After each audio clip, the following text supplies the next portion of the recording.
दोस्तों नमस्कार, जय हिंद, वंदे मातरम। कक्षा 11वीं वाले सभी विद्यार्थियों के लिए आ चुका है हिंदी विषय का अर्धवार्षिक परीक्षा पेपर, जो आपकी एग्ज़ाम में वेरी मोस्ट प्लस 99% रियल साबित होने वाला है। किसी भी प्रकार से आपको वायरल या रियल पेपर के चक्कर में नहीं पड़ना है। हमारे द्वारा सिर्फ वेरी मोस्ट प्रश्न ही हम बताते हैं और बढ़ते हैं हमारे क्वेश्चन की ओर।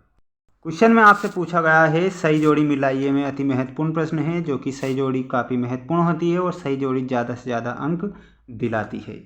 कोई का अन्य नाम में आप करेक्ट उत्तर क्या बताएंगे? पार से आप मिलाना है। सरकारी पत्र में आपको औपचारिक पत्र से मिलाना रहेगा। डार से बिछुड़ी, डार से जो बिछुड़ी में आप करेक्ट उत्तर क्या बताएंगे? कृष्णा सोवती। कवित्त, कवित्त के जो प्रत्येक चरण में 4 चरण होते हैं, कवित्त के 4 चरण होते हैं। शब्द और अर्थ का संबंध में आप करेक्ट उत्तर बताएंगे। देखिए, शब्द और अर्थ का जहाँ पर संबंध निकलता है वहाँ पर शब्द शक्ति हो जाता है। राजभाषा ये सरकारी कामकाज की भाषा होती है और उपन्यास में आपको श्रव्य काव्य से मिलाना है। ठीक, जल्दी से एक स्क्रीनशॉट ले लीजिए। बढ़ते हैं हमारे नेक्स्ट क्वेश्चन की ओर। सभी विद्यार्थी जल्दी से जल्दी वीडियो को भी लाइक कर दीजिए, चैनल को सब्सक्राइब कर लेना, क्योंकि हमारे द्वारा वार्षिक एग्जाम की भी तैयारी करवाई जा रही है, जो कि आपकी एग्जाम में प्रश्न पूछे जाएंगे। ठीक, क्वेश्चन में आपसे पूछा गया है और आदिवासी लोग दिल के कैसे होते हैं? तो ये भोले भाले होते हैं। आदिवासी लोग दिल के भोले होते हैं। साहित्य अकादमी द्वारा, देखिए, साहित्य अकादमी द्वारा निर्मला पुतुल को किस प्रतिष्ठित पुरस्कार से सम्मानित किया गया है? तो इसमें आपको साहित्य सम्मान करेक्ट करना है। साहित्य सम्मान आपको लिखना रहेगा।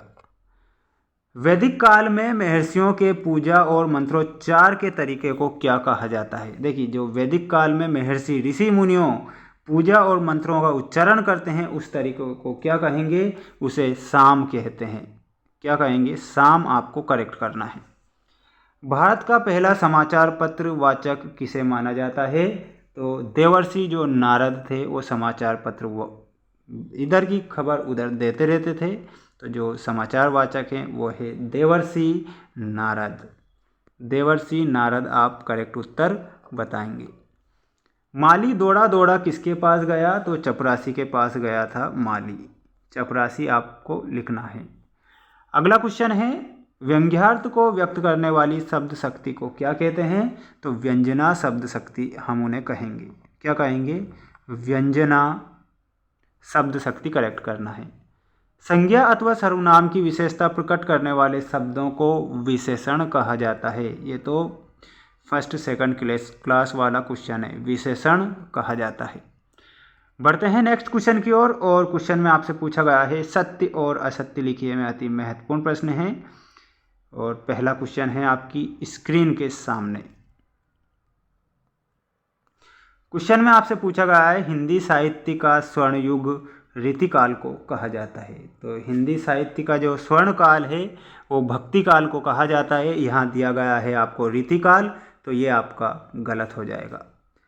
कुएं का व्यास कुएं के बराबर होता है। तो कुएं का जो व्यास होता है कुएं के बराबर नहीं होता है। कुआं का व्यास इतना रहता है, तो जो कुएं होती है उसका व्यास इतना रहता है, यानी कि ये भी आपका गलत होगा। ठीक, पहला गलत, दूसरा गलत। टिप्पणी का मुख्य उद्देश्य मामलों को लटकाना है, तो ये भी आपका असत्य होगा। दोहा मात्रिक छंद है, तो इसमें आपको असत्य बताना है। कबीर खूब हंसता है में रीतिवाचक क्रिया विशेषण है क्या? तो ये भी आपका असत्य होगा। सांकर एक क्षेत्रीय शब्द है, तो ये जरूर आपका सत्य होगा। जल्दी से एक स्क्रीनशॉट ले लीजिए। अगर इनमें से क्वेश्चन बन गया तो आपके लिए काफ़ी मस्त होगा। मिलते हैं नेक्स्ट वीडियो में। जय हिंद।